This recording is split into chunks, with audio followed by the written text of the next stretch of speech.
The philosopher, Dr. Philip Goff, recognizes that there are powerful arguments which show that human beings must be more than mere physical objects of flesh and bones. In particular, he recognizes that these arguments show that human consciousness can't simply be accounted for by the human brain. And I agree with Goff on this matter, which is why I'm convinced we have a soul, or rather we are a soul inside a physical body. However, Goff isn't persuaded by arguments for the soul, and so he's arrived at a position that I think is pretty crazy.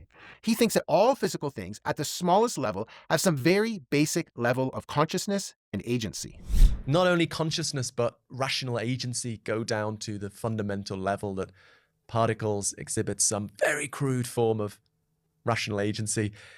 Sounds crazy, I guess. Obviously, a particle doesn't have the kind of rational agency a human has. It can't deliberate. It can't do probabilistic reasoning. The proposal is that rather that the particle has some incredibly basic form of rational agency. In what sense? In the sense of having very crude forms of desire or conscious inclination and the capacity to, or the disposition to, rationally respond to those desires.